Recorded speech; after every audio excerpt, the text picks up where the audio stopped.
Okay. Please mute yourself. Please mute yourself. I'll start the session.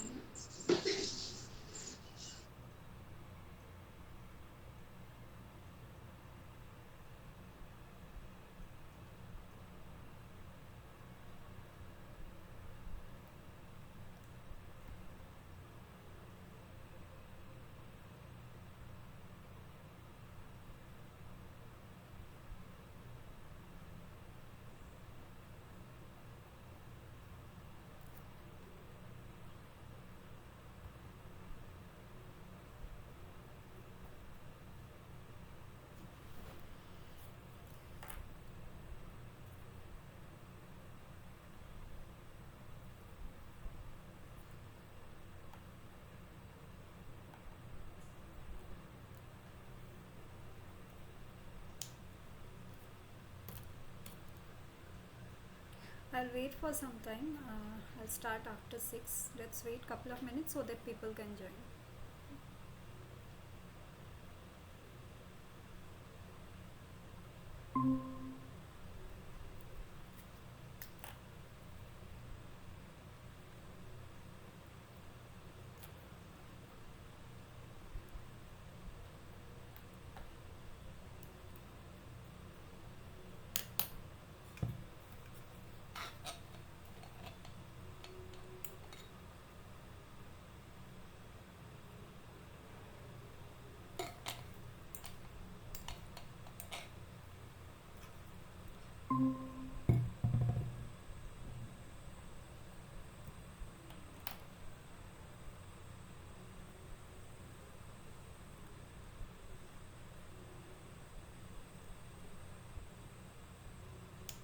Please mute yourself.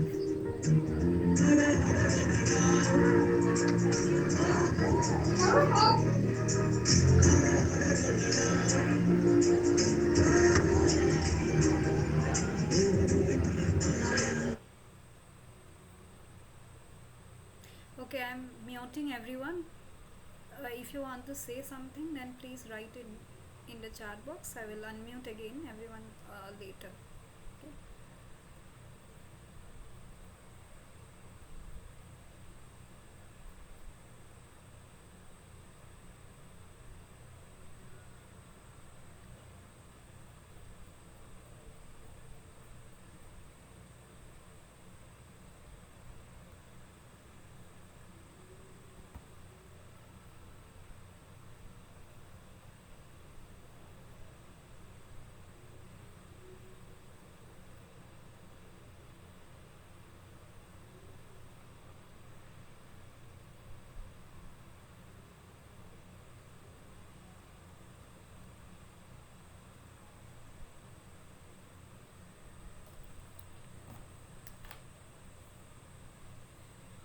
Okay, I think we can start. People can join in the middle also. So, thanks everyone for joining this live session. So, welcome to the second live session for the course Introduction to Semiconductor Devices. So, the course instructor of this NPTEL course is Professor Navis Kumar Imani. It's from IIT Hyderabad. And if you have attended the earlier live session, like last Tuesday from 6 to 8, you already know me, but let me introduce myself first. I am Ananya. I am a PhD student in the Department of Electrical Engineering, IIT Kanpur. My specialization is microelectronics and VLSI. Okay, so I will be your TA for this session. So this is week.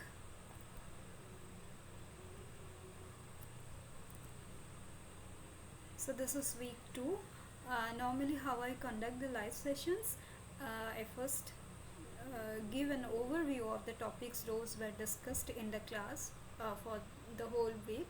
I think this can be a nice summary for the whole week, and then I go to the questions and answers. Okay, the idea for the NPTEL live sessions is that to practice few problems, those will be helpful for solving your assignments. Okay, but along with the sample questions and problems, their solutions, I also try to discuss a bit about the content that was discussed in the week. Okay, so let's start with that. I have kept everyone on mute because few people have their microphones on. If you want to say something, then please write in the chat box in the middle. If you have any doubt, you can either raise your hand, or then I will unmute you, and you can write in the chat box also. I will check the chat box periodically.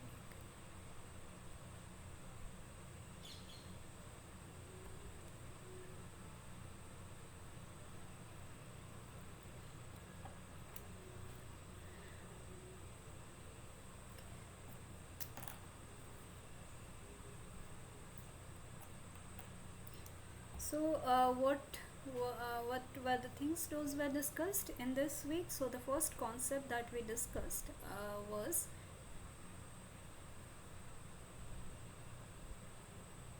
effective mass. So, I'm assuming that all of you have watched all the lecture videos. So, I'm just giving you an overview. I will skip few things. Only this is just like a summary. Okay. So, what does effective mass? So, in this course, we are mainly discussing about electrons and holes in semiconductors, right?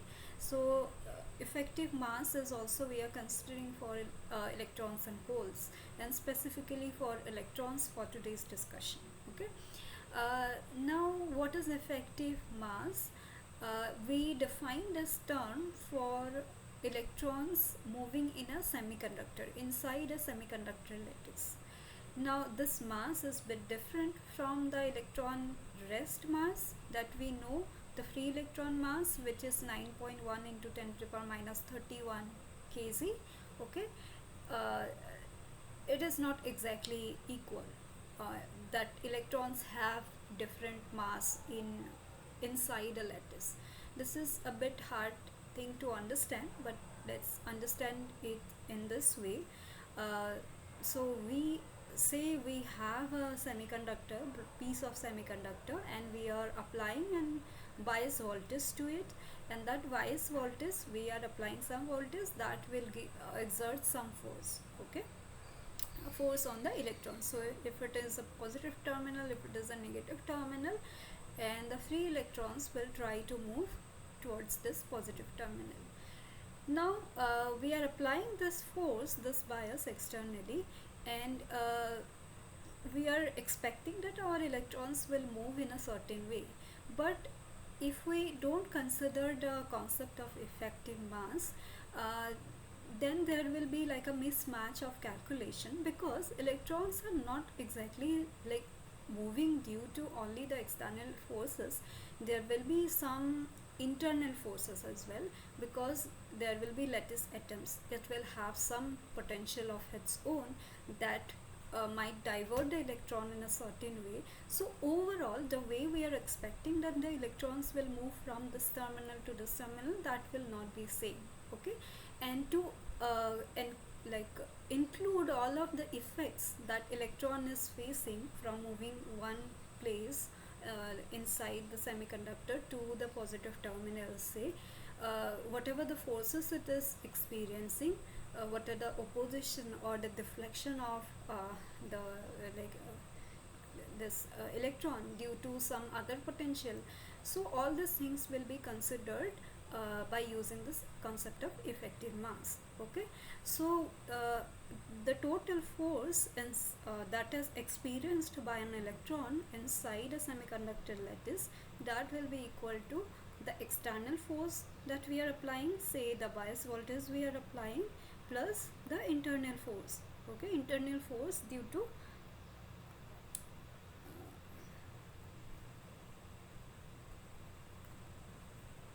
the lattice atoms. Okay, due to the lattice atoms. Okay, uh, now we are not exactly sure like what are these internal sources. Like there may be multiple types of internal forces. We will just consider a term that includes effects of all these internal forces. Okay, so we know that from classical mechanics F is equal to ma, right? Now let's just take it in this, like, it's not exactly correct. Okay, I'm just trying to give you a picture, like, so that you can understand. And we will not consider the expression like this. We will say our external force, the force that we are applying, the bias voltage that we are applying, that will be equal to some effective mass into A. Okay, this A may not be same. I'm just telling you. So this is like a, I'm trying to give you an idea, like how we get this m star, the concept of effective mass. Okay, so m star, this is known as the effective mass. Okay, and it captures the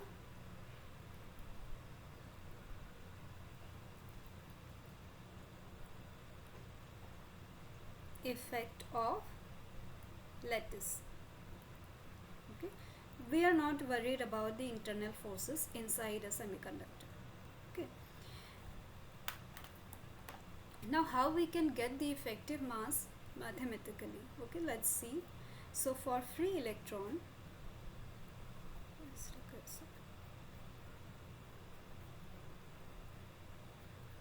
let's see, for free electron, we know that. So how we determine the effective mass? We normally determine the effective mass mathematically from our dispersion relation. What is our dispersion relation? The relation between E and K, EK relation, right?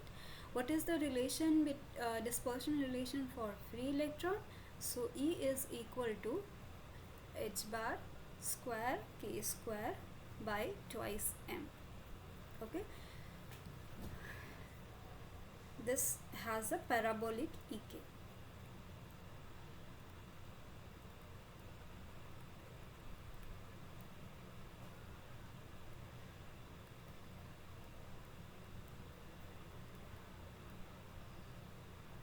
EK relation, or we can call it as a dispersion relation. Okay, now we will take double derivative. Okay, this is our mass, right? And we want to determine the mass for free electrons. So how we will do that? If we know the parabolic dispersion relation, so how we will do? Let's take dk by de. So this is opposite. So de by dk, that will be de by dk is equal to h bar square k by m. Okay, then we can take again double derivative del 2e by dk2, that will be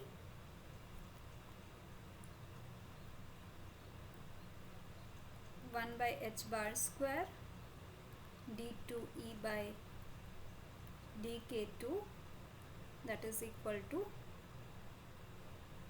so again this derivative of this, so that is 1 by m. Now let's say this m is our effective mass. We are considering the effective mass for free electron. So m star, we can, this is just a name we are giving. And how we can determine the effective mass? That will be inverse of 1 by h bar square d2e by dk2. Okay, so this is how we can determine the effective mass for any kind of dispersion relation. Now this is a parabolic dispersion, parabolic relation between E and K. But if we have like a different kind of dispersion relation, For some material the dispersion relation can be different. For example, some materials have dispersion relation that is linear, okay, but how we can determine the effective mass? We will have to take the double derivative of E with respect to K, and this is the expression to get it, okay. Now let's see how we can determine the effective mass. See, in semiconductor we are mostly concerned about the electrons in conduction band, right? So because those electrons actually moves, those electrons conducts current, okay. So next example is effective mass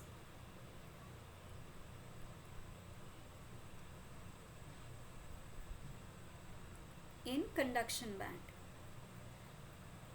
Now I have shown you the EK relation for say some material in earlier classes. Even in the lecture videos also the EK relation, those kind of diagrams, EK diagrams were shown, band structure or band diagram.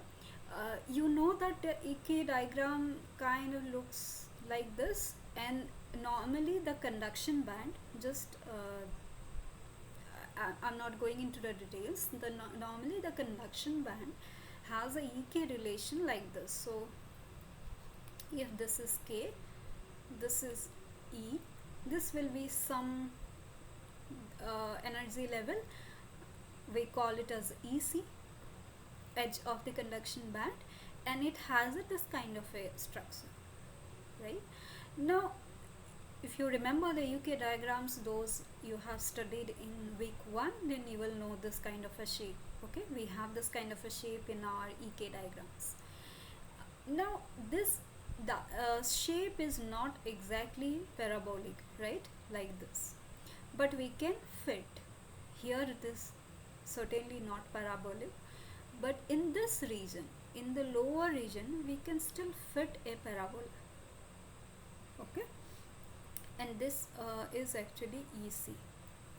Now we can consider, see, mostly the electrons will be the conduction band is completely empty at 0 Kelvin, that is like when there is no thermal energy.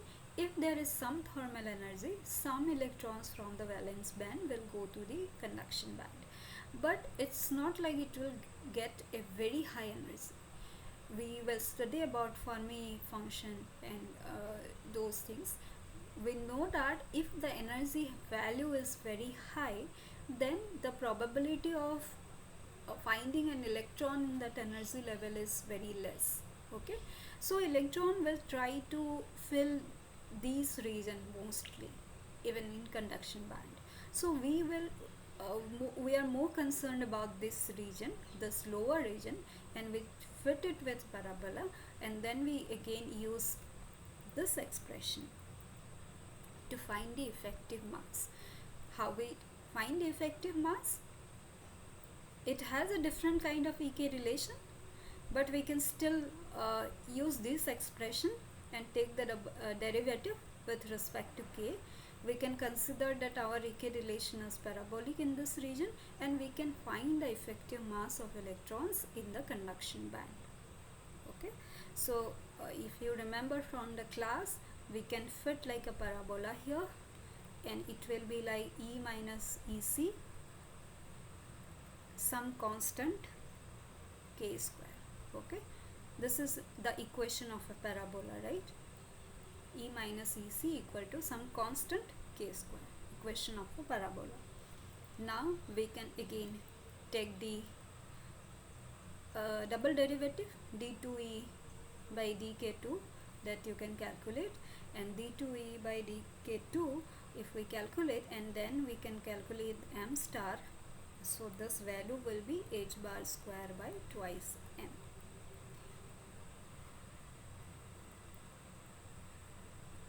Okay, this actually valid in this region, in the lower region of conduction band, and this is a constant value. H bar square is constant. The C is also constant. That is why we most of the time consider a constant effective mass in case of our semiconductors. You know that m star effective mass of electron in case of silicon is approximately 1400, not 1400. So we take this ratio, we divide it with the free electron mass, and then we take it. I don't remember the exact value, I think it is something like this. So please check this value. So why we take it as a constant? Because this is actually constant, and this value is different for all the materials. Like for silicon it will be different, because silicon has a different kind of diagram, and if it is germanium then it will have a different constant.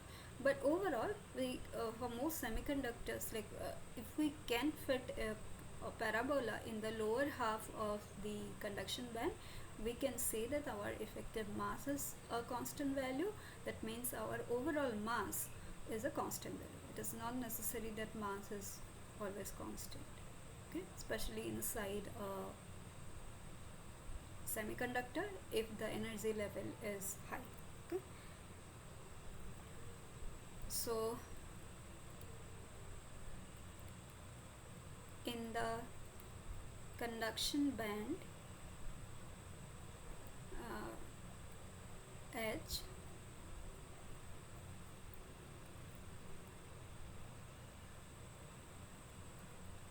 effective mass of electron is constant.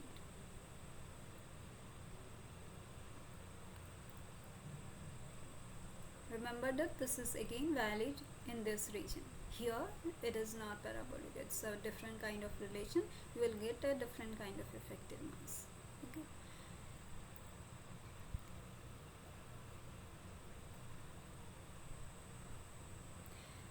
So after this effective mass concept, another topic that was discussed is the intrinsic carrier density.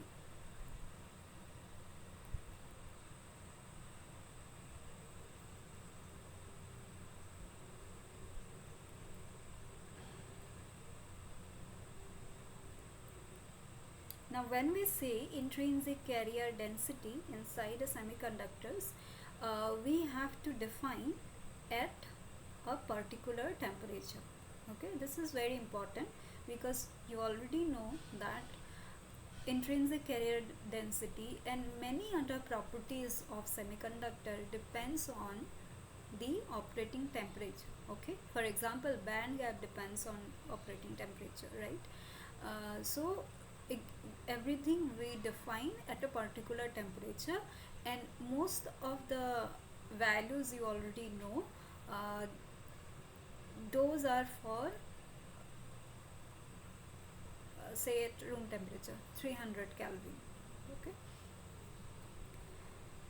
now why we have some carriers, some electrons and some holes inside a semiconductor, even if it is intrinsic, even if it is not doped? That is because due to thermal energy, you know the EK diagram, band diagram, not EK diagram. So this is EC, this is EV. Due to thermal energy, some of the electrons from valence band will go to the conduction band, and that will leave a electron here and a hole here. Okay, so this electron hole pair generation happens due to thermal energy. Okay, any temperature greater than 0 Kelvin, right? So this intrinsic carrier density we have due to thermal energy.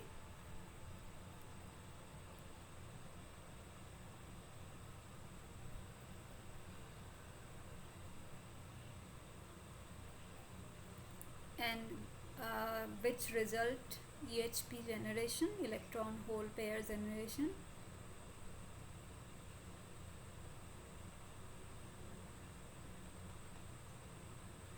And you should remember few values because these we will be using in calculations. Many times these values will be given in the question, but it's always good to remember few things, especially for silicon. Ni, intrinsic area density for silicon at 300 Kelvin is equal to 1.5 into 10 to the power 10 per centimeter cube. Now since it is an intrinsic semiconductor, intrinsic silicon, number of electron hole pairs in addition that will happen in pair, right? Even if it is not intrinsic, this generation happens at pair. So like when electron moves from valence band to conduction band, okay, I'm not talking about extra electrons, then it will be equal to n, okay, electron concentration equal to p hole concentration. Okay, now few things you have to remember. As I mentioned that intrinsic area density Ni depends on temperature, it also depends on band gap. You already know the expression, you have already learned it in the videos. That again I will give to you today later, but probably you already know that the parameters that determines Ni is the temperature, mainly temperature, as well as the band gap of the semiconductor. Why these two are more important, that we will discuss later. So I will pause for a second here. If you have any doubt, you can ask, write in the chat box.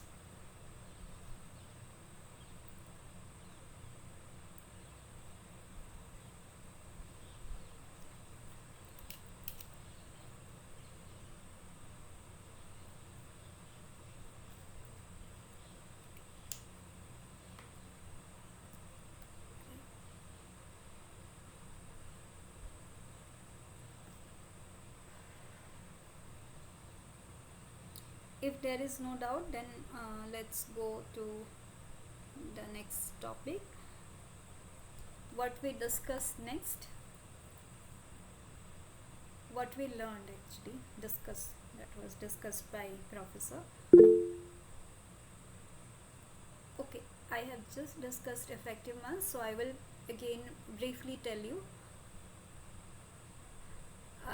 You have not attended session 1, you can find it in the course, that portal, NPTEL portal. You can find the PPT, you can go through it. I don't know whether they have uploaded the recording or not. I think they have uploaded the recording session. You will get, I don't know whether NPTEL team have already uploaded the recorded session or not, but you will get an Excel sheet where this will be uploaded later, and you can find the notes and the recordings there.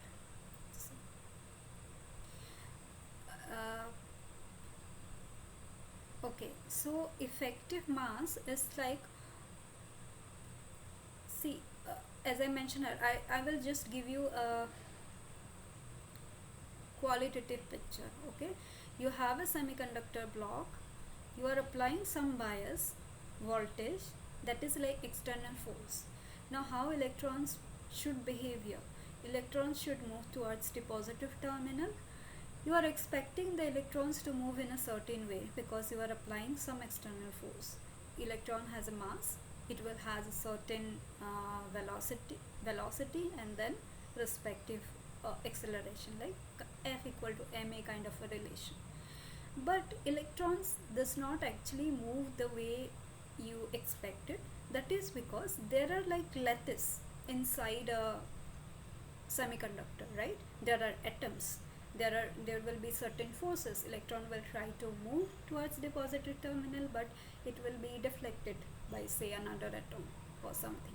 Okay, it is not that straightforward path.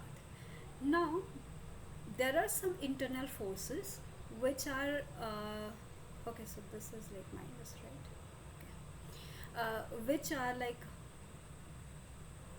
I will go to the probability function later. Let me finish it first. Okay, due to those internal forces, electron will not, it cannot move uh, like the way we want. Okay, now effective mass actually captures all the effects of this lattice. Basically you can see this expression. This is like a qualitative picture.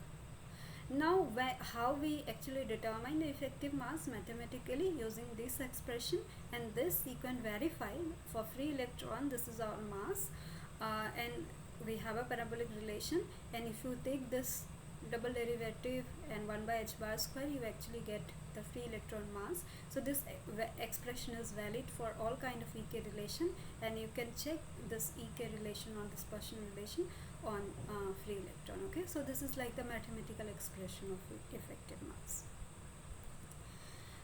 So the next topic that was discussed was doping, because we are moving towards the extrinsic semiconductor from intrinsic. Doping we are discussing with respect to silicon, because in this course we are mainly focused on silicon, and even like most of the semiconductor devices available, chips available, are silicon based, right? Now what is doping? You already know this, but very briefly, if we dope it with a group 5 element,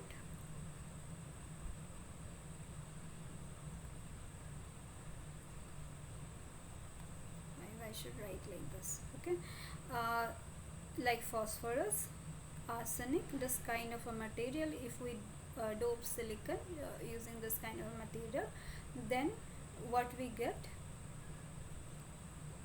so this have 5 electrons at the valence band, valence cell. Silicon has 4, so we have 1 extra electron that is kind of free. With a little bit of energy we can make it free, and this dopants, these elements are known as donors, because they have 1 electron, extra electron, they can donate to what? Donate it to the conduction band, so that we can have extra electrons, right? So that is why these are known as donors. And if we dope silicon with these materials, then we get a n-type semiconductor, because there will be excess of electrons. Okay, now when we dope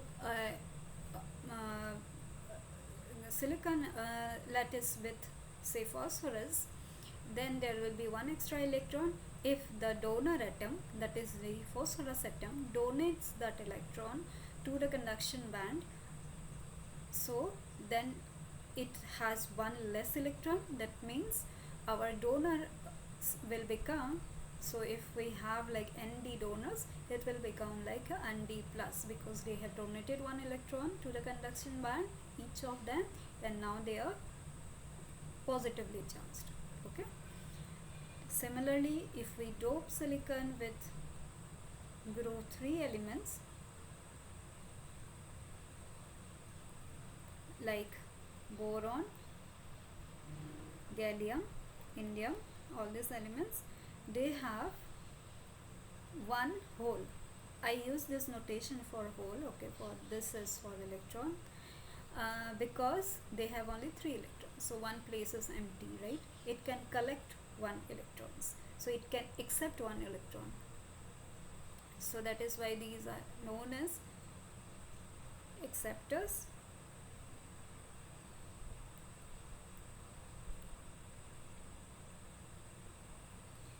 And these are p-type semiconductors, and because they accept 1 electron, so this acceptors become, from neutral it becomes Na minus. There will be 1, so these atoms are negatively charged.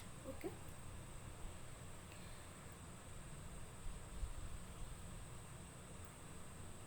now what is the advantage of using semiconductor that I told earlier classes is that semiconductors have intermediate conductivity. Metals always conduct, insulators never conducts. Semiconductors may conduct like they have intermediate conductivity. Depends on what kind of bias, what is the resistance of the material. Okay. Now there is a range of conductivity these semiconductors can have, right? That is the advantage. We can control the conductivity. We don't want some like always current conduction like metals, right? In semiconductor we have the controllability. And how we have this? This is due to doping. Now based on doping concentration, we can vary the free electron and free hole uh, concentration, and that's how we vary the conductivity, and that is the advantage of using semiconductors. Okay.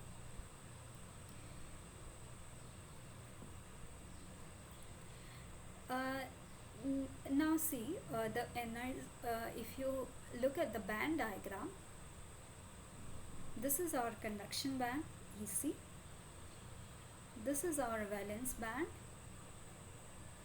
Okay. Now this donor energy level, this extra electron that has some energy level, these are like, this is not bonded to any of the bonds, right? Any of the covalent bonds. So they have energy levels here. This is known as the ED. And for phosphorus, this gap is from the connection band edge, this is 45 millielectron volt for phosphorus in silicon, right? Now even if you apply a small energy, electrons from here can jump to the conduction band and carry current. Okay, if you have to apply some bias so that current flows in one direction, but only a very small amount of energy is required, that is 45 millielectron volt. Okay, this is very less. And similarly for holes, we have the EV, EC and acceptor energy levels here. So this is EA. So these acceptors can accept an electron from valence band very easily. So this gap is 45 millielectron volt again for boron. Okay, so this gap is very small. Thermal energy is in the range of kT, where K is Boltzmann constant and T is a temperature. Okay, temperature in Kelvin. So you can multiply this term and you can see what is the like value, energy value. Okay, if the temperature is high enough, then almost all the donors will be ionized, Nd will be Nd plus, and all the acceptors will be ionized from Na to Na minus. Okay, in this course most of the time we will consider 100% ionization. That is a term like all the donors are ionized, all the acceptors are ionized. It may or may not be true all the time. It depends on the total energy of the system. Okay.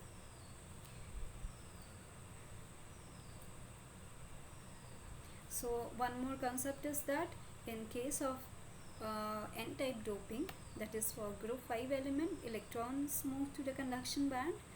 So electrons move to conduction band. That means here electrons are majority carriers.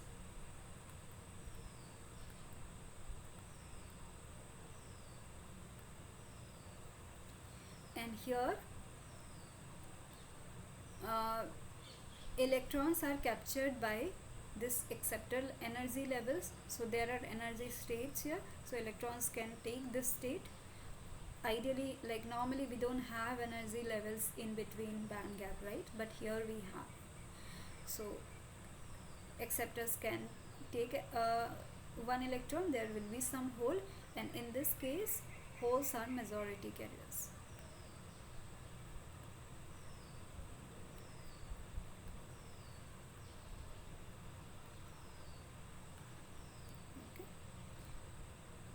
Now one more important thing, important concept that was discussed.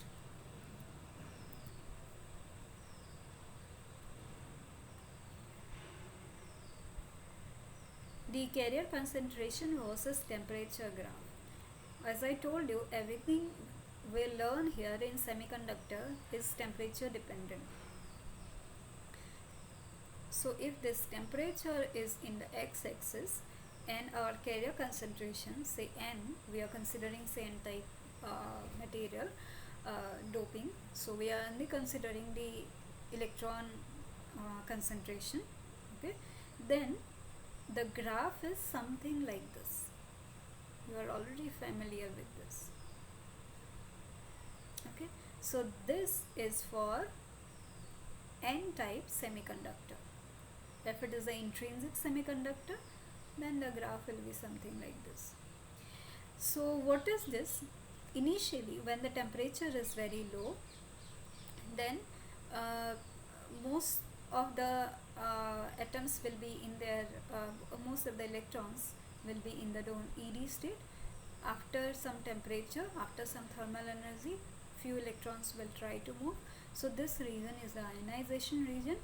This is the extrinsic region where all the donor atoms are ionized and we have like a kind of fixed electron concentration. Because this electron concentration is much higher, the electron concentration due to the donors are much higher compared to the intrinsic concentration. This value here, it's much higher. So we can neglect that part and say that our electron concentration is equal to the donor concentration ND. Okay, now at a very high temperature, many electrons from valence band can move. So in this region, intrinsic carrier concentration dominates. Okay, that means our intrinsic carrier concentration increases with temperature. Okay, now most of the time we want to operate our reason at a fixed carrier concentration. Then we will know that this is our exact carrier concentration. We can do all the calculations based on the donor concentration, right? This is a device we are making, so we already know what is ND, what is the donor concentration. We don't want to go into this regime and this regime. So ideally we have like a very flat and very broad this extrinsic region. So this is known as the extrinsic region. Okay. Most of our calculations, most of the numericals we will do in this course, most of the topics we will follow, we will consider this region. But you should also know that at very high temperature, semiconductor, even if it is extrinsic, it loses its behavior, it becomes like intrinsic semiconductor. And if the temperature is very low, then the total number of electron concentration or hole concentration is lower than whatever we are doing doping. Okay.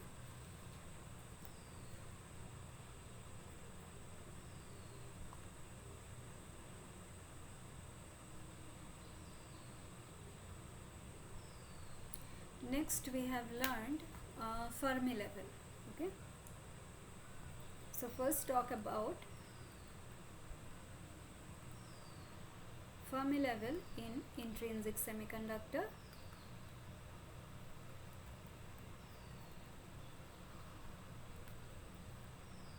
So for that we have this Fermi function. This is a mathematical function, don't just take it as a normal mathematical function Fe, which is 1 by exponential E minus EF by KT. Okay, so what it means, it is the probability of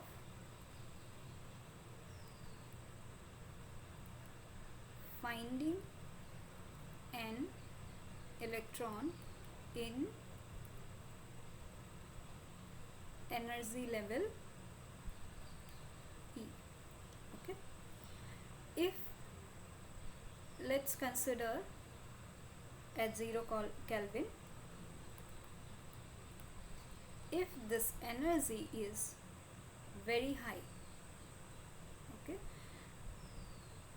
it is greater than EF, then this Fermi function is almost equal to 0. That means at 0 Kelvin, above Fermi level, all the energy bands are empty. There is zero probability of finding an electron. And if E is greater than less than EF, is less than, then F of E tends to 1. You can put the T value and check this expression. Okay. Why it is important? Just look at it, that the higher energy levels have less probability of occupation, less probability that electrons will occupy a very high energy level. This is very even if you think about it, you know that it will try to occupy the lower energy level unless it has a very high energy due to some thermal excitation or something. Otherwise it will not be able to jump to a very high energy level, right? Even if at a different temperature, even if it is not a 0 Kelvin. So if you look at the function, the probability of finding an electron is higher, okay, below Fermi level, and it is much less above Fermi level. Of course, depending on the temperature, some electrons will move above Fermi level, but the probability is still less. Okay. What is EF? Fermi level. This is like a mathematical construct. We know that if we put E as EF, F of EF is equal to half. That means we say that at this point, at this energy level, the probability of finding an electron is half. Okay. See, in case of a semiconductor, if it is EC and EV, if it is an intrinsic semiconductor, we put the Fermi level here in the band gap. You know that there is no energy levels in the band gap in this region. But why we are keeping it here? At 0 Kelvin, all these states will be filled. In the valence band, all the states will be empty. So we are just keeping it in the middle. This we can find from the expression as well. Okay, the probability of finding an electron in conduction band edge will be equal to probability of finding not finding an electron in the valence band edge. Something kind of like this. And if you solve this, you can see that this is at the middle, okay, for intrinsic semiconductor. But this is, again, I'm telling you, this is like a mathematical concept. We don't have energy levels here. It's the probability of finding an electron. This is like just consider it like a mathematical expression. Okay. Now in case of intrinsic semiconductors, this expression is true. So our EFI is roughly equal to EC plus EV by 2. This is not exactly equal. Okay, we will derive the expression today. Not exactly equal, but it's somewhere in the middle. Okay.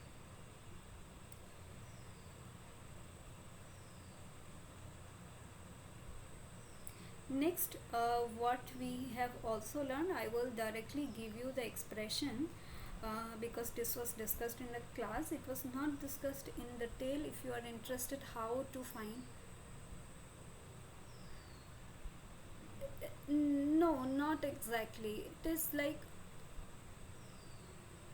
see, this is the probability of occupation by an electron is half. In case of semiconductor, this is in the middle, right? In the middle, we don't have actually energy levels. I mean, electrons, there are energy, but electrons cannot occupy that energy.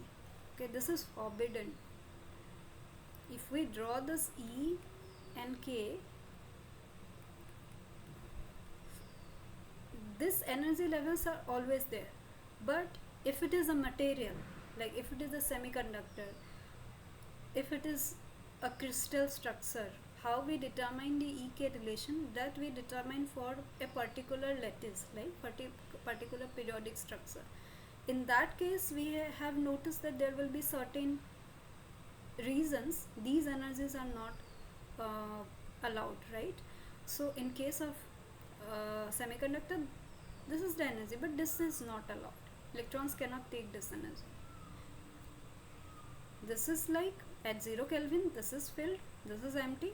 So we should have like theoretically in the middle here.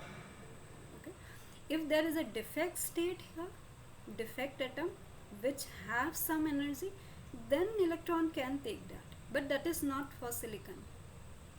For silicon, if it is a pure silicon lattice, we don't have an state in between EC and EV. If there is some another atom, so this EK relation, this band gap is valid for a particular lattice, particular type of crystal. This is for silicon lattice. If there is another atom, it can have the energy level in between, and electron from silicon can take that energy level if there is like thermal excitation or optical absorption, but that energy state is not inherently comes from the silicon lattice structure. So that is why I am telling you this Fermi level is like a theoretical kind of a concept that we define for many mathematical expressions. Okay. So what we have learned: equilibrium,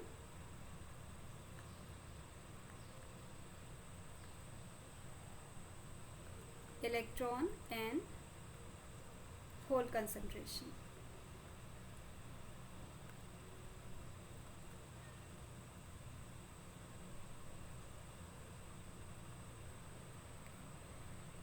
So the expression is N naught is equal to Nc. This is for n-type material.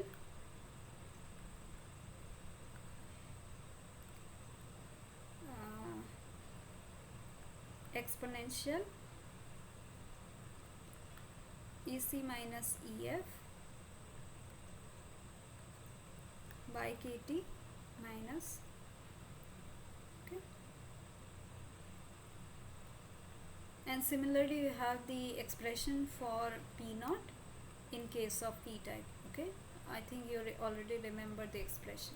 And what is Nc? We also have the expression for Nc, that is like the effective density of states at the conduction band edge, and Nc is 2 pi and not 2 pi, 2 into 2 pi Mn star. So this is the effective mass. Again, now we are talking about semiconductors, not free electrons. Kt by h bar square whole to the power 3 by 2. Okay. So this Nc term depends on temperature. Other things are constant. Okay, how it depends? As T to the power 3 by 2. Again, there is another term, temperature dependence here in Kt. Right? So everything is temperature dependent. You should also remember the typical values of Nc and Nv for silicon atom at 300 Kelvin. This will be again given in the question most of the time, but there is no harm in remembering those. Okay. Another way to write N naught and P naught from intrinsic carrier concentration is Ni exponential. These expressions are useful for like solving numerical, that is why I am writing EF minus EI. EI is the intrinsic Fermi level, KT, and P naught is equal to Ni exponential EI minus EF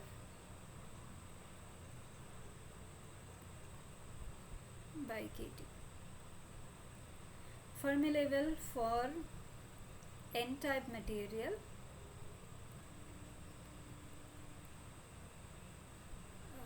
is close to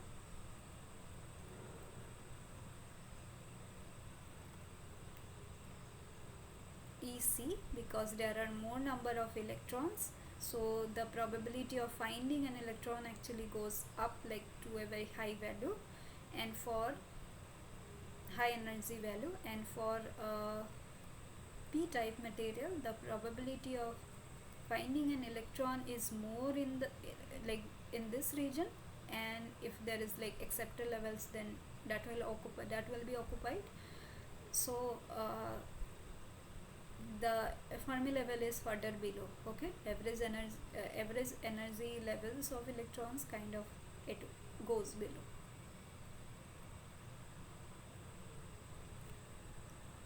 Okay. So this is for p type. And how much shift is there, like towards EC or towards CB, we can determine from these two expressions.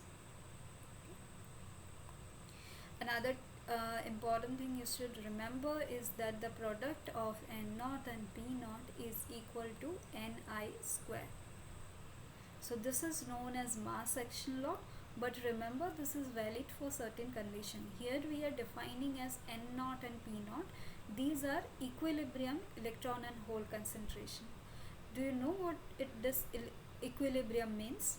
So these expressions are valid only when there is equilibrium in the semiconductor. Equilibrium means there is like maybe there is thermal electron hole pair generation is happening, but that happens say in pair from valence band to conduction band, and you are not applying any external force like optical absorption, that is not suddenly increasing the carrier concentration or something like that. The semiconductor is in equilibrium state. Okay, there is no external excitation kind of thing. So this is valid in that situation, and also this is valid for low doping. That means if the semiconductor is non-degenerate. We already know that the silicon has atomic density of 5 into 10 to the power 22 per centimeter cube, right? Our doping should not be much higher or close to this value. Okay, in that case this expression is valid. So for most of our calculation this will be valid. Okay. So yeah, remember this condition. So this is valid for equilibrium condition, and this is valid for non-degenerate semiconductor.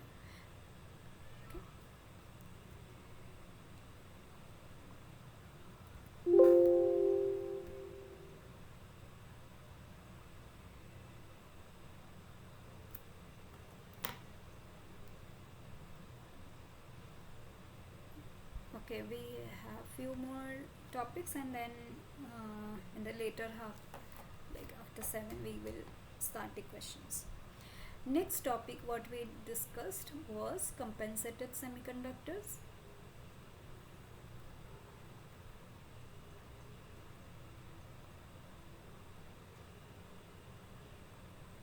Till now we have discussed either intrinsic semiconductor, that means if it is a silicon lattice then there is only silicon, and extrinsic semiconductor N type or P type, that means if it is N type extrinsic semiconductor, then that means there is some pentavalent atom or group 5 elements are present, and if it is a P type semiconductor, extrinsic semiconductor, then it has only silicon atom plus some group 3 element atom like boron. Okay, what are compensated semiconductors? So they have both N type, that is pentavalent doping, as well as trivalent doping. That means they have both group 5 and group 3 elements in the silicon crystal. Now what is the most important concept in compensated semiconductor? That is the charge neutrality relation.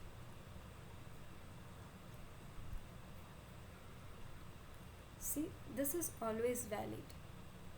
This is like a fundamental law.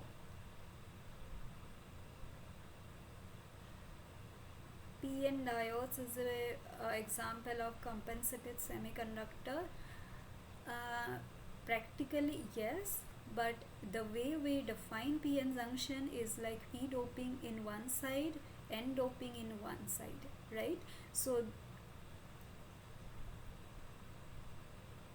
the picture, this picture we have, right? So this is p type and this is n type. This is not compensated. But practically, when we make p-type this kind of a device, so this is very different. Like when actually people fabricate p-n diodes, actually does not look like this. What they did, they dope it, say p-type with say some 10^14 doping, then they make a n region with say 10^16 doping. Okay.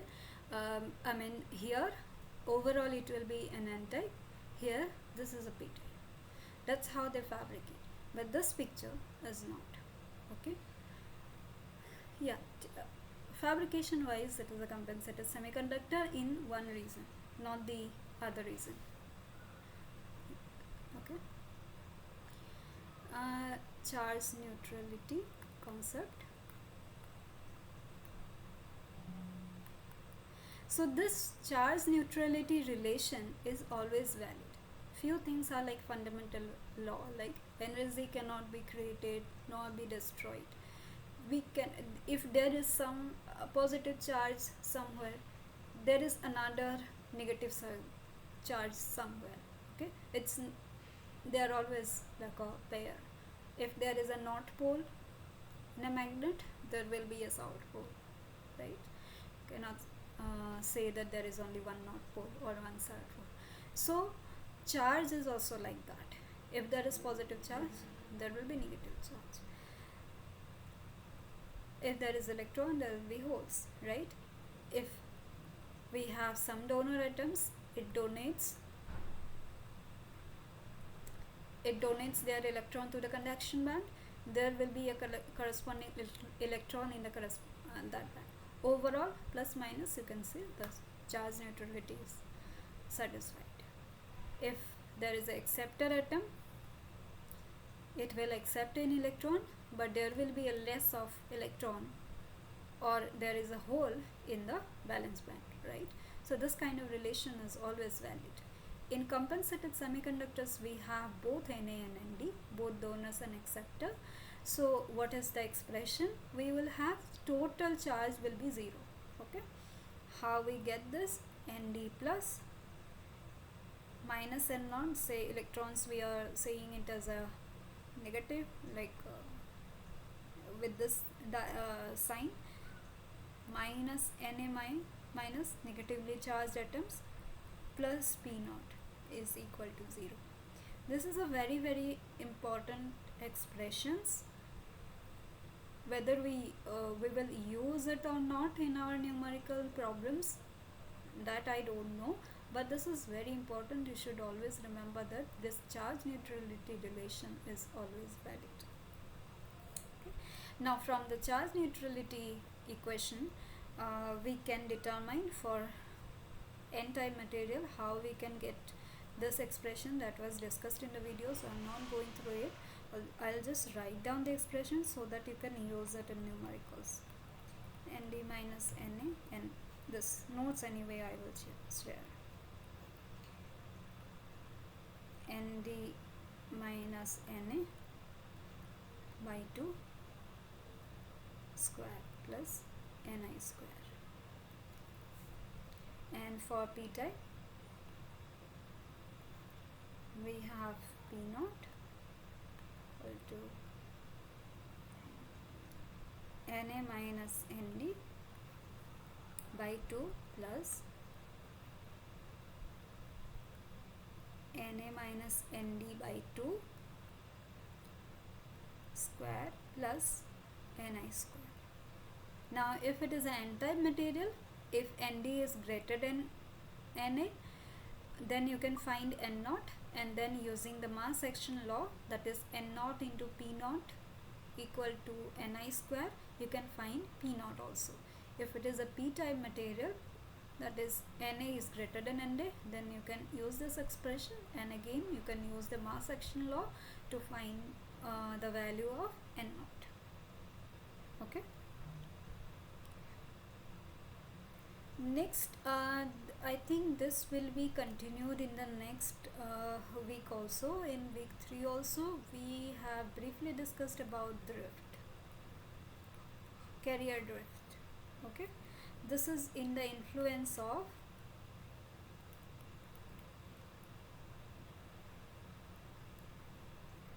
electric field. Electrons are charged particles, so this will be affected by electric field, right?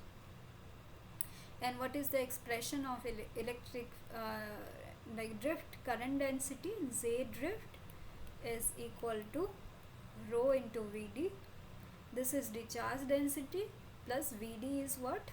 So this is the current density, right?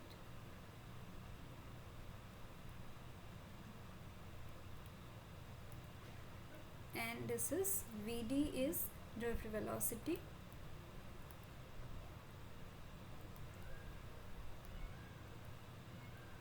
Okay.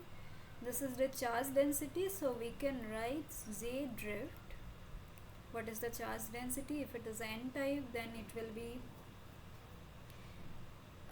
n into E into Vd.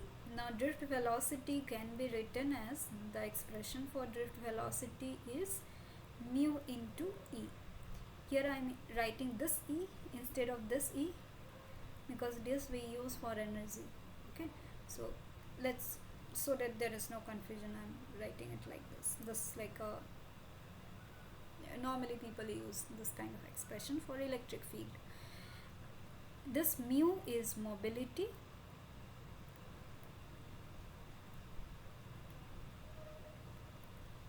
This mobility, it has a unit of centimeter square per volt second. Okay, consider this mobility is like a, so we are defining this for an electron or hole, like at a particular material. Mobility is material dependent. The mobility of electron in silicon crystal will be different than the mobility of electron in germanium crystal. Okay, mobility is time dependent also. Again, everything in semiconductor is like time dependent, because see, this is like electron is trying to move, due to some electric field. Mobility is like this ease of moving. This is like a very qualitative picture. If an electron can move very easily, mobility will be high. Okay, and our drift velocity of electron will be high. Okay, mu into electric field, right? Now if our electrons, the lattice structure is such that the material is such that electrons cannot move very fast, then the mobility will be less. Okay, so our drift velocity will be less. Even if you are applying the same electric field, same bias voltage to two different semiconductors of same size, say, and just theoretically let's say n is same, this n, then also you can get the drift velocity of the electrons different and the total drift current different. That is because in some lattice electrons can move easily, in some lattice it can, something like that. Okay, and mathematically what is mu? This is equal to E tau by m star. This kind of you can understand, right? If the mass is very high, then it can move slowly, right? It's not a very good example, but it's like if you are carrying a lot of weight, then you cannot move very fast, something like that. Okay, that is why mass is inversely proportional. It's like that. The general expression, if there is both n and p, then J drift is is equal to E n mu n plus P mu P. Mobility is different for electrons and holes, mass is different for electrons and hole, okay, into electric field. Now from Ohm's law, J is equal to sigma E. This is like another version of Ohm's law. So our conductivity is equal to E n mu n plus P mu P.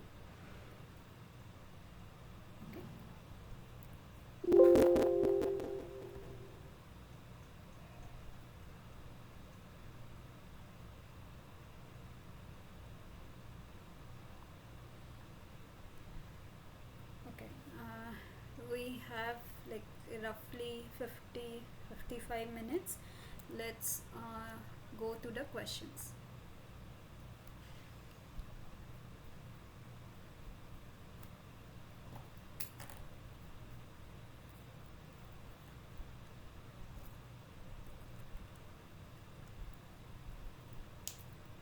I want to derive the exact position of Fermi level for intrinsic semiconductor. So the question, I'm just forming this question, okay. Okay, by the way, I have this book. This is the book that we are following in the course.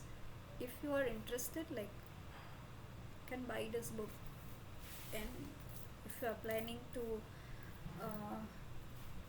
study further this topic, is a very good book. So the question is,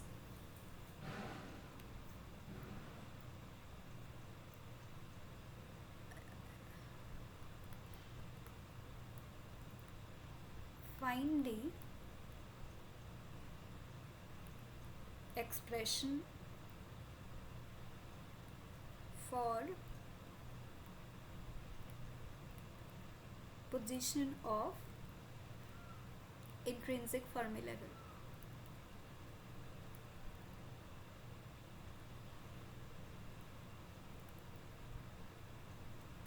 EFI. Okay. So let's do this derivation. You probably need this for your assignment also. One question I have, I think that is only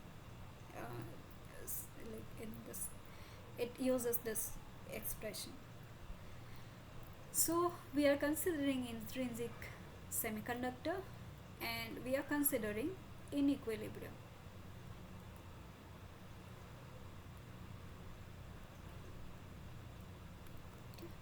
We know that in equilibrium N0 is equal to P0,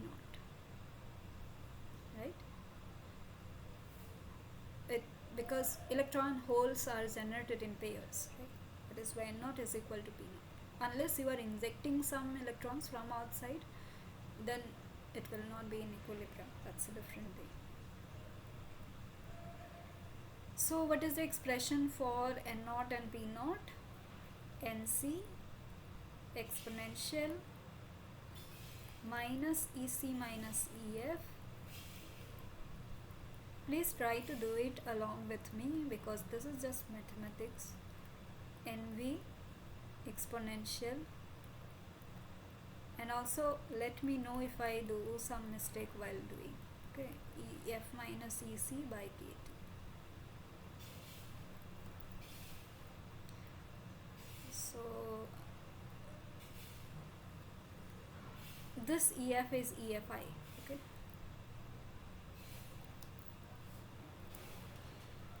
So let's write NC by NV exponential. I'll just move this minus inside. Let's write EF only. EF minus EC by KT. This is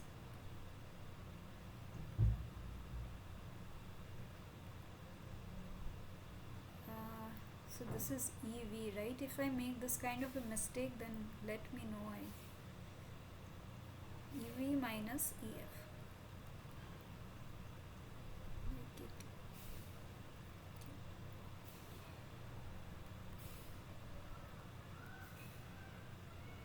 let's take this to this side. That will be exponential EV minus 2EF plus EC, right, by KT.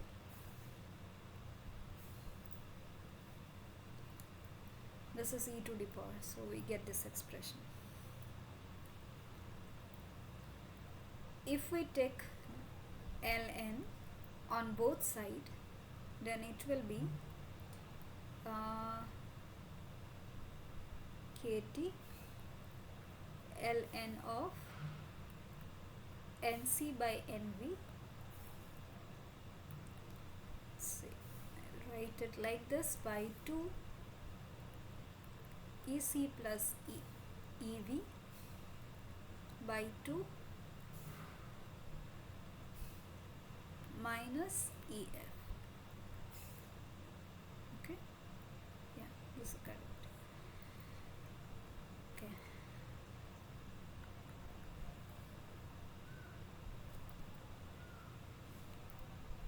let's skip this side. EF is equal to EC plus EV by 2. If we take this in this side, this will be minus, but I want to write it in plus, so this will be inverted because this is ln, right? We know that ln of nc by nv, ln of nc by nv is equal to ln of nc minus ln of nv, right? So minus of ln of nc by nv will be ln of nv minus ln of nc, so we can write it as kt by 2 ln of nv by nc. So this ec plus ev by 2, this is our mid gap energy, E mid gap C. So we have considered that earlier that our intrinsic Fermi level, that is why I have written this is approximately equal, is in between. This is like the mid gap energy. This is not exactly equal. It does not vary much. Okay, the difference is only this much. So this difference is not very significant in most of our calculation, but it is not exactly equal. This is one way to express it. Another way to express is, we know that NV by NC. So we know that NV is equal to 2 pi MP star. This is the effective mass of hole, KT by h bar square 3 by 2. Okay, I think I have the correct expression. Okay, then NC is equal to 2 into 2 pi Mn star, effective mass of electron, KT by h bar square. This is 3 by 2. So if we take NV by NC, what will be? All these are same, constant, only MP star and Mn star is different. So that will be MP star by Mn star whole to the power 3 by 2, right? And 3 by 2 in case of ln, that will come in front. So this will be E mid gap plus 3 kt. There is already 1 2, then this 3 by 2, so this is 4 ln of MP star by Mn star. So if you know the effective masses of holes and electrons in a semiconductor, then you can find this and find the exact Fermi level position in intrinsic semiconductor, say in silicon. You know you can find very easily, it was given in the lecture notes also, what is Mn star and Mp star for silicon. Okay, you can find this, do this calculation, and you can see what is the difference, like how far it is from E mid gap. A mid gap that will be very small, very less value, and we can practically ignore it for many of our calculations. Okay, I hope that this derivation and this question is clear. Okay. Let's go to the next question.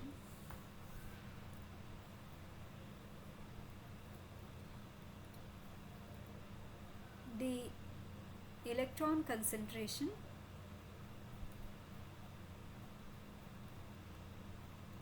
some of the questions may be repeated if you have attended the earlier live sessions, okay, but in that case, if you are attending multiple live sessions, I expect that you tell me the answer right away, like you should do the calculation before me. The electron concentration in a piece of silicon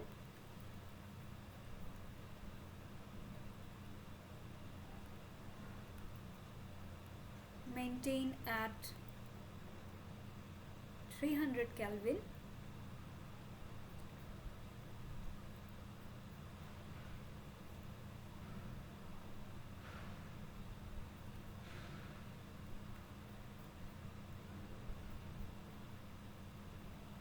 under equilibrium condition is 10 to the power 5 per centimeter cube. Okay. The whole concentration is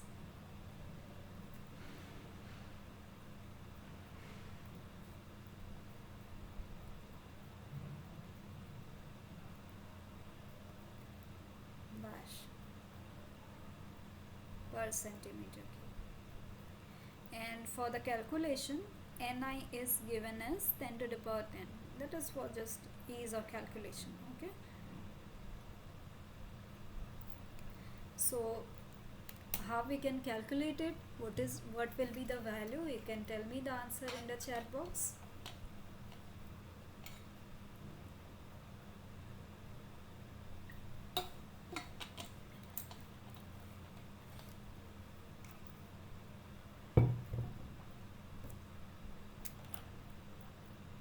It's a very easy calculation, right? You can use mass action law. You can use mass action law because it is saying that it is under equilibrium. Okay, let's try to use the mass action law and we will see whether our electron and hole concentration is much lower with respect to what? The density of silicon. Not the density of silicon, that is much lower compared to the effective density of states NC and NB. Okay.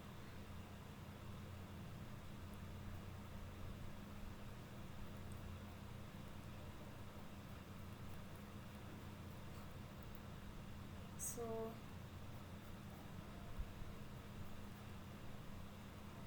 what is mass action law? N naught into P naught is equal to Ni square. So our whole concentration P naught is equal to Ni square, that is 10 to the power 20 divided by, so that unit will be this, right? And N naught is given as 10 to the power 5 per centimeter cube. So it is the value 10 to the power 15 per centimeter cube. Okay, it's a very easy calculation, and this 10 to the power 15 is much less. So NC is in the range of 10 to the power 18 per centimeter cube for silicon, and P naught is, I think, then it was 17. I don't remember the exact value. Okay.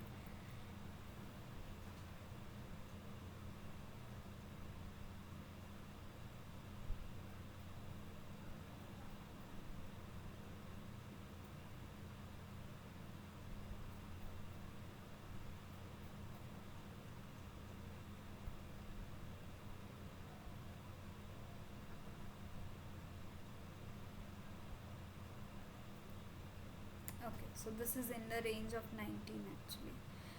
NC for silicon at 300 Kelvin is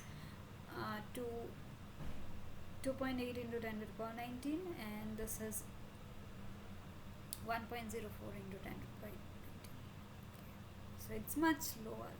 You can say that these semiconductor is non-degenerate, and equilibrium is already given, so we can use the mass action law to find the electron and hole concentration.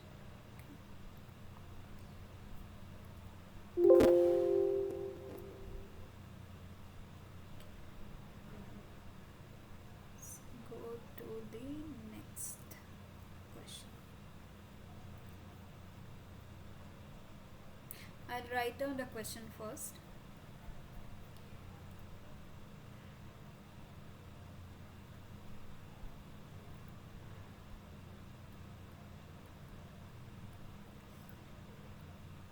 Consider silicon doped with boron.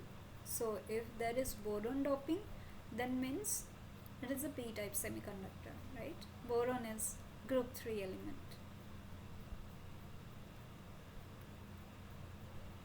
2a concentration of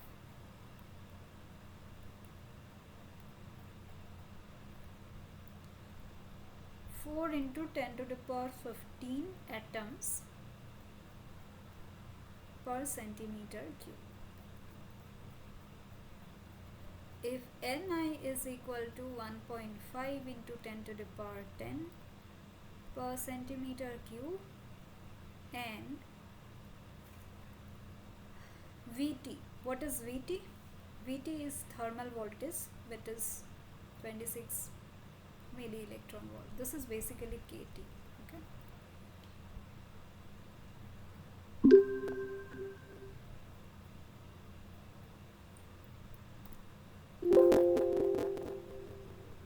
What is this audio thing?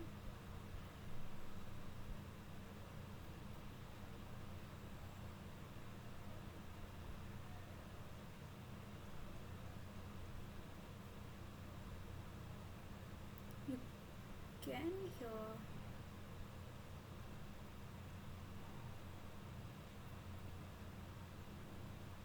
I have no idea what is this, but it's okay. Let's continue.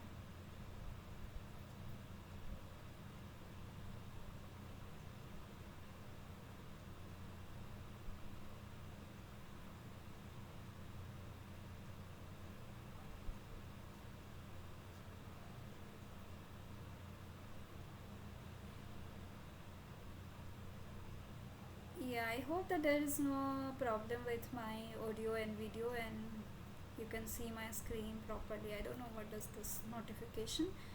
It's fine. Let's continue. So Vt is 26 milli electron volt, and that is at 300 Kelvin. Okay. This thermal voltage obviously will depend on the temperature. The question is, compared to undoped silicon,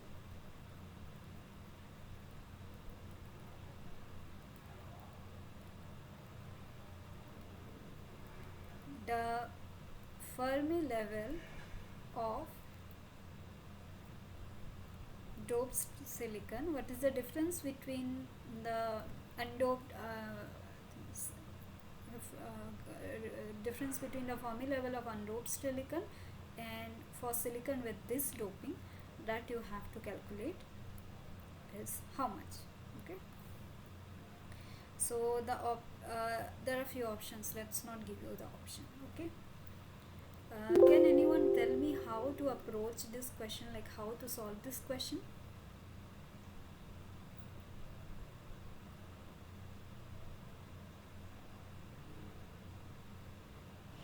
So undoped silicon means intrinsic silicon, right? It is the intrinsic silicon. Uh, then the Fermi level is EFI, right? What is the difference between the intrinsic Fermi level and extrinsic Fermi level? EFI minus EF, right?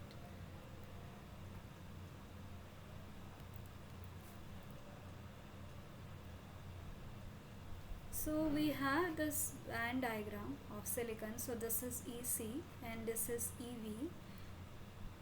This is EFI, intrinsic Fermi level, that is for undoped silicon. For the calculation, we will be consider it as a EC plus EV by 2. We are considering it exactly in the mid gap. Okay, we'll be considering this because this I have already discussed how to find the exact Fermi level position. Is this value is very small. Okay, you can do a quick calculation later. You'll find that it's very small, and for our calculation we will consider it as the mid gap. Okay. So the silicon that was given to us is doped with boron. That means it is a p-type material, and this is our acceptor doping concentration Na. Okay, so we have 4 into 10 to the power 15 atoms per centimeter cube. So our Na is 4 into 10 to the power 15. We will consider that all of our acceptor atoms are ionized. That means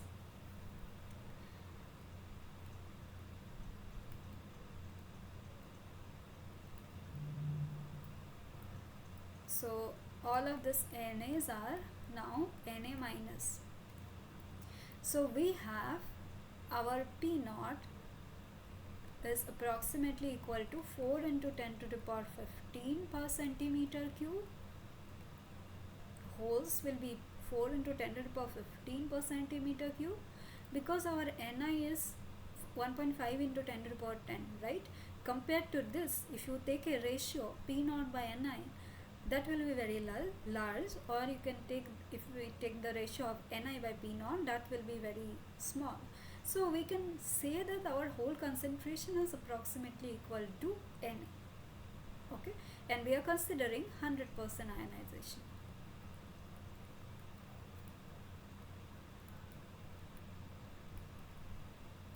Okay, if our temperature versus this P graph, which will follow like this is the ionization region, this is the extrinsic region, and this is Ni. We are saying that our temperature is here and everything is ionized, all the accepted atoms, and we have this concentration. Okay, now we will use this expression, this one. Okay, we know that our P naught is equal to Ni exponential EFI minus EF by kg. We'll do certain modification, and our EFI minus EF will be equal to kT ln of P naught by Ni. Okay, so you can do this calculation. So this kT is given as 26 millielectron volt.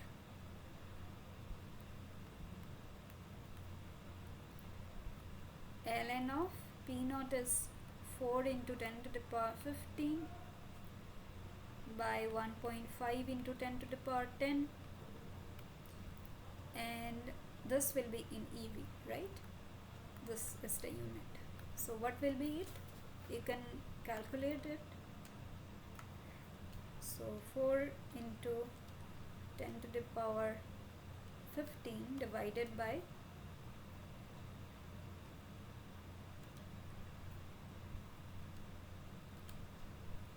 1.5 into 10 to the power 10. I have to take ln 0.026.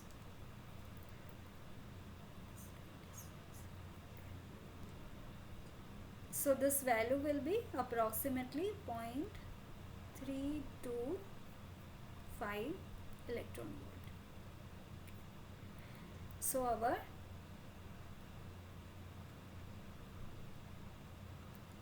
EF will be somewhere here near the towards the valence band, and this difference is this 0.325.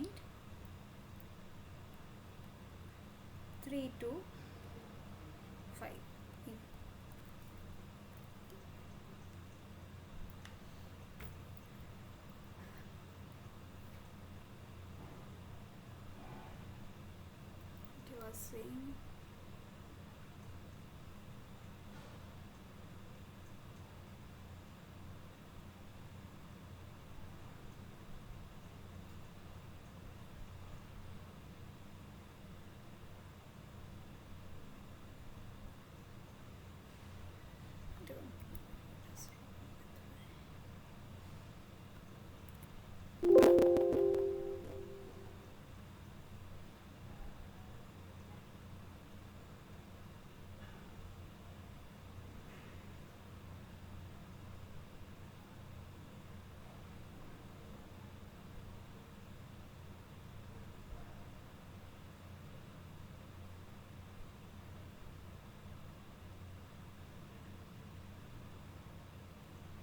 yes, Fermi level moves towards valence band due to doping.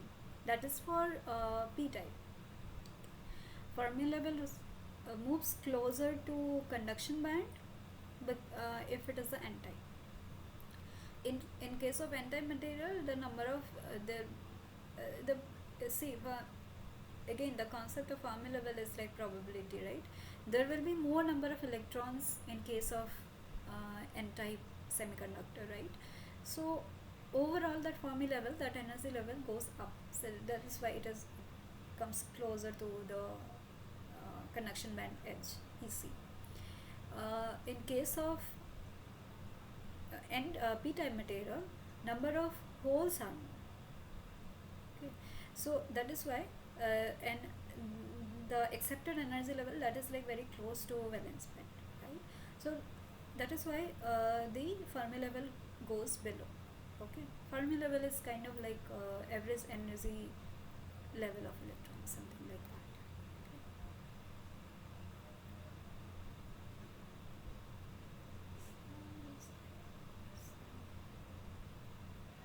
Okay, you are welcome.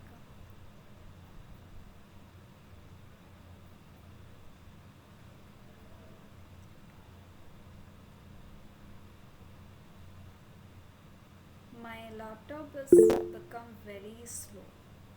Don't know what is the problem. Okay, what is this?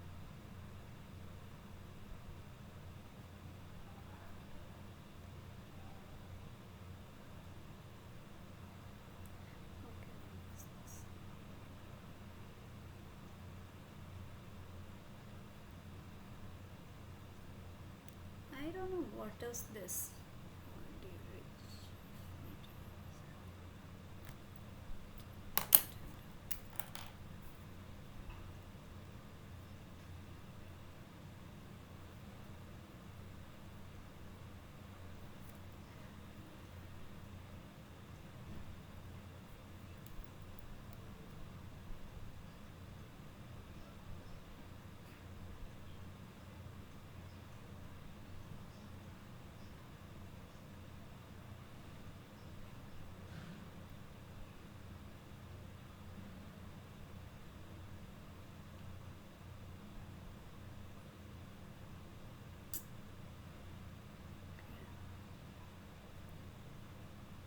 I have no idea what is this. If anyone knows, then please let me know.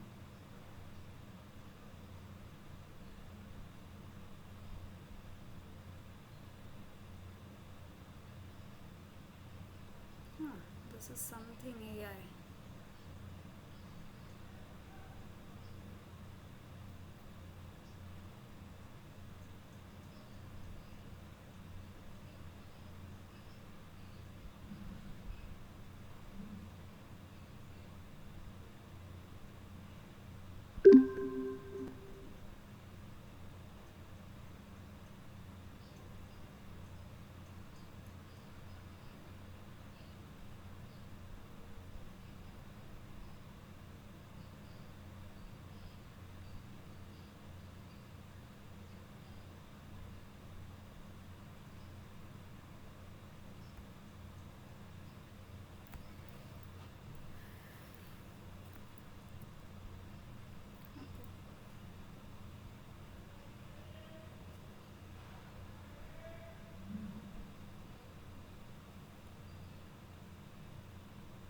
Okay, let's go through this question. So the question is, find the correct plot that depicts the position of Fermi level corresponding to non-degenerate doping for an N-type and P-type material. So you have to find a position of Fermi level.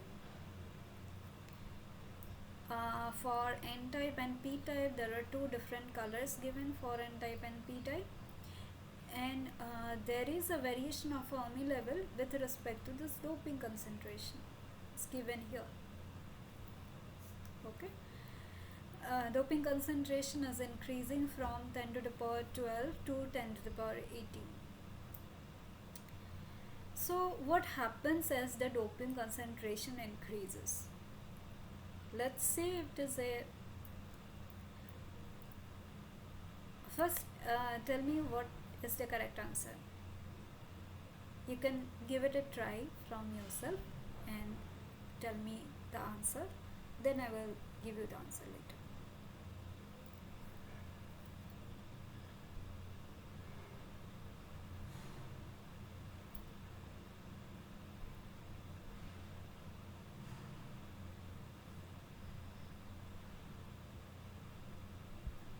So you can see this, there is EI level. So option A, you think? Okay, what about others? N-type will be red, right? For N-type, the Fermi level is actually closer to the valence band. Yeah, EC. And for P-type, Fermi level is closer to the valence band.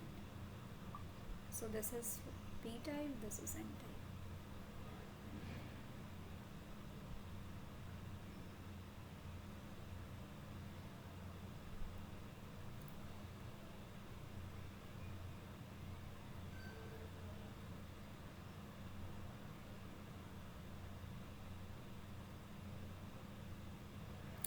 Let's see. Let's try to answer this from equations. Okay. So for N-type, we know this expression. N naught is approximately equal to ND. We are considering what does non-degenerate doping mean. Non-degenerate is like when the doping concentration, like mathematically, when the doping concentration is much less with respect to what we compare it with NC and NV, effective density of states. Okay. All the expressions that we are dealing with, those are valid for non-degenerate doping. For degenerate doping, the energy band diagram and everything actually changes. And also we are considering that this difference EC minus EV, that is very greater than 3 kT. Okay, all these assumptions, like I'm not going into details of it. Okay. There are certain assumptions when we derive the expressions for N naught and P naught. because those derivations were not discussed, like all the steps were not discussed in the class, so I'm not going into the details of it. If you go into the details of those derivations, how we can get n naught and p naught, we are deriving all other expression based on that. There you will know that there is something called degenerate and not degenerate doping. There is Boltzmann approximation. All our expressions valid for all those conditions. Okay. Okay.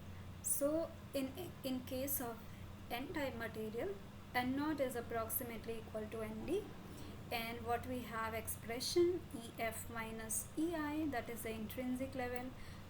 Here this EI is given, that is why I am writing at EI. Sometimes I write at EFI, that is basically the intrinsic formula. Okay, that is KT ln of ND by Ni, right? And for P type, P naught is approximately equal to Na except our doping concentration. Again we are considering 100% ionization. Ei is minus Ef is equal to Kt ln of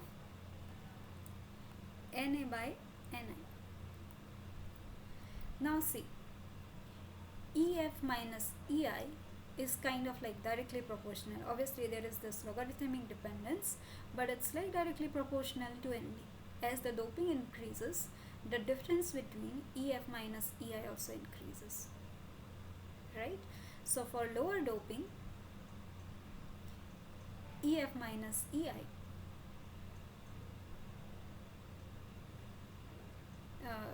for lower doping, Ef minus Ei, so this is the correct diagram. Ef minus Ei is less. For higher doping, Ef minus Ei is high. Okay, this way.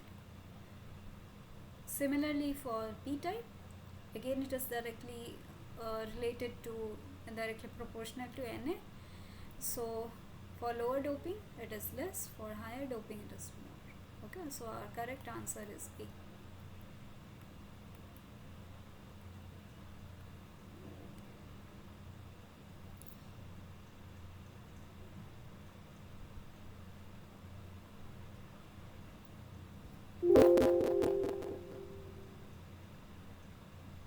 I hope it is clear. I can take one or two questions. Okay, this is the next question. A piece of silicon is doped with uniformly with phosphorus. So phosphorus twins, this is n-type, right? Phosphorus is group 5 element, so it will have one extra electron that it can donate to the conduction band and can become Nd plus. So it is an n-type material with doping concentration of 10 to the power 16. So our Nd is 10 to the power 16 per centimeter cube. Okay. The expected value of mobility versus doping concentration for silicon, assuming full dopant ionization, is shown below. Okay. What I discussed earlier, that mobility depends on temperature, mobility depends on the type of the material. Obviously for different materials the mobility of electron and hole will be different, and mobility depends on doping concentration. How mobility depends on doping concentration? See, if the dopant is more, you can see from the graph the mobility decreases. Okay, I should discuss this on it. So this is not a part of your course. I'll just tell it very briefly, okay, to give you a picture. So you have a block of silicon, you are trying to dope it with phosphorus. Okay, it's not like you are removing the silicons. Obviously there will be one phosphorus that will be bonded to 4 silicon atoms, but where the silicon atom that was here earlier, where it will go? It will still be inside a crystal, like somewhere here, don't know. So there will be like these extra silicon atoms. As the doping concentration increases, there will be more and more atoms. Okay. Now if an electron tries to move, it will find more and more obstacles, right? That is why actually with doping concentration, mobility actually decreases. Just like the physical mechanism. So this graph is important. For different doping concentration, we get different mobility, and you can see in this region the mobility is almost constant. Okay. Only when the doping concentration is very high, the mobility decreases. So for 10 to the power 16, what is 10 to the power 16 is this, right? Hole mobility is 400, electron mobility is 1200. So mu n is 1200. What is the unit of mobility? Centimeter square per volt second. Mu p is 400 centimeter square per volt second. Okay. So these are the information given. The charge of electron is 1.6 into 10 to the power minus 19 coulomb. This we already know. What is the conductivity of silicon sample at 300 Kelvin? How we will calculate this? All of you can try, and please try to do along with me. We know the expression of conductivity is equal to NQ mu n plus PQ mu p. Here this is a n-type material, so Nd is given. We can consider it same as N naught. Okay, we are considering 100% ionization,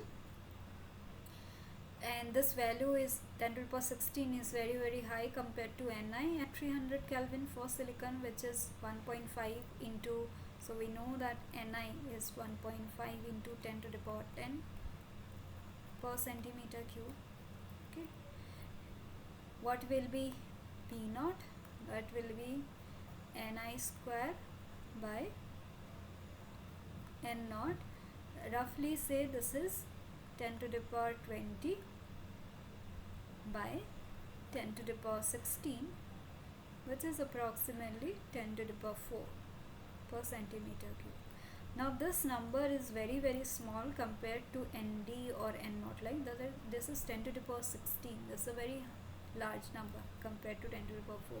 So we can write our sigma is approximately equal to, for exact calculation you can consider this p value also, but I am ignoring it because that will not change my calculation much. Okay, you can try with p also, with p naught, and check how much difference we actually get. So this is approximately equal to NQ mu n. So that will be 10 to the power 16 into 1200 into so this is Q, right? 1.6 into 10 to the power minus 19. So everything is in standard unit. You can check what is the unit. We know that for conductivity the unit is Siemens per centimeter, because we are writing everything in centimeter. Okay, so let's do this calculation. So that will be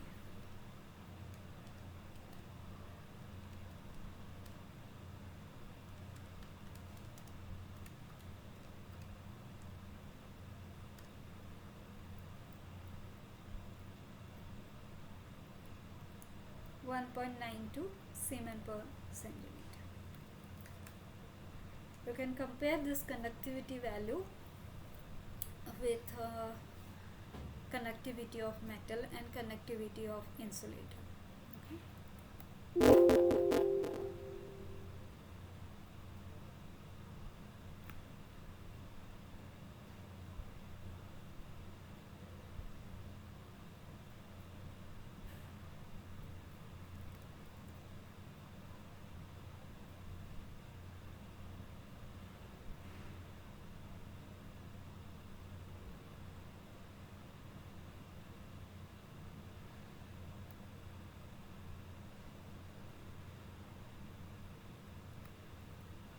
a few more minutes. Let's do one more question. There are two statements. Okay, in a doped semiconductor,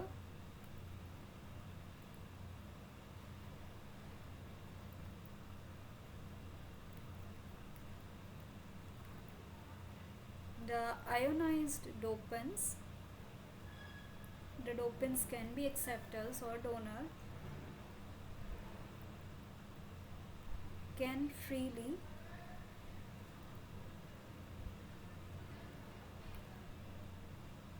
move in the lattice.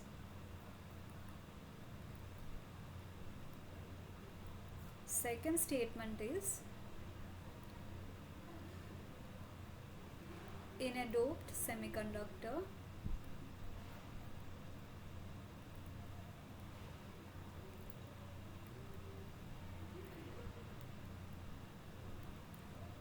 the ionized dopants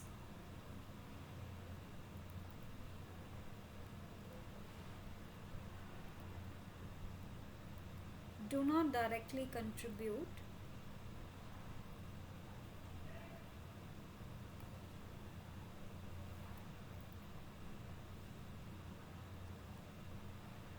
to the current flow.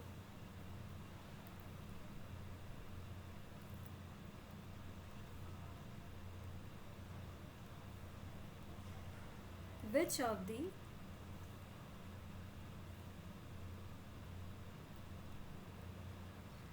above statements is correct? So which one is correct and why it is correct?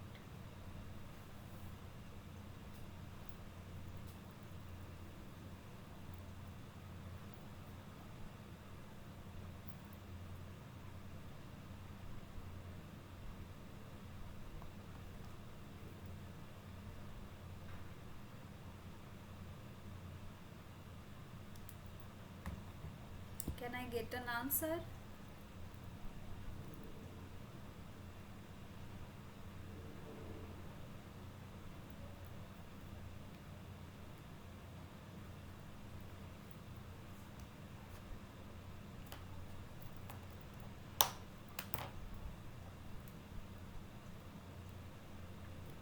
The correct option is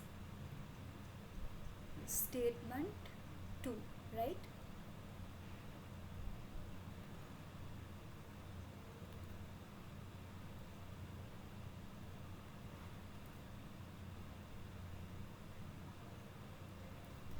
Why this? Because the dopants are fixed to the lattice.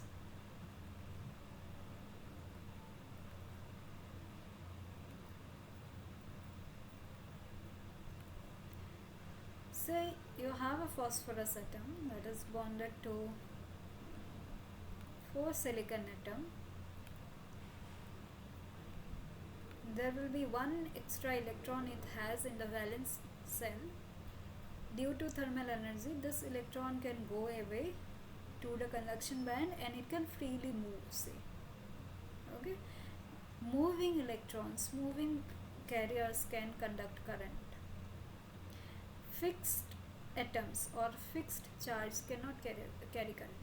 When this electron moves away, now phosphorus will have one less electron, so this phosphorus will be phosphorus plus. Okay, but this is fixed to the lattice, it is not moving. We know that current is flow of charges. Okay, I equal to q by t. So if it is not moving, then it is not carrying current. Okay, that is why Nd plus or Na minus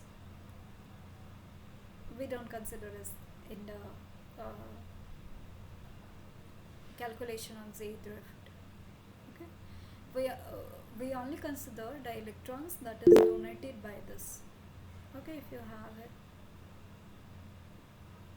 if it is p type, even though it is fixed to a lattice, so even though it is fixed to a lattice, then the dopant will not contribute the current flow. See, if it is a p type, say it is boron, It is silicon, silicon, silicon, right? There is another silicon. There is no electron here to bond. Somewhere from valence band, one electron can come. This will bond it. Now, actually, there is a hole here. This hole is getting filled.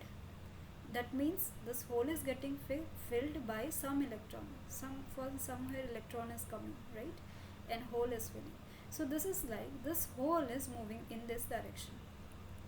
So here hole is getting current, not this boron atom. Boron atom is still fixed. Okay, I hope it is clear, right? Dopants are fixed to the lattice. They don't conduct current. Only electrons and holes conduct current. Okay.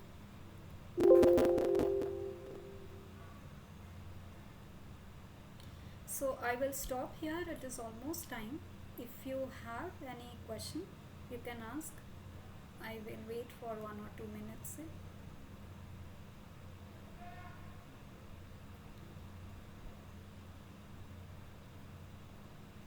Stop sharing. Okay, you are welcome.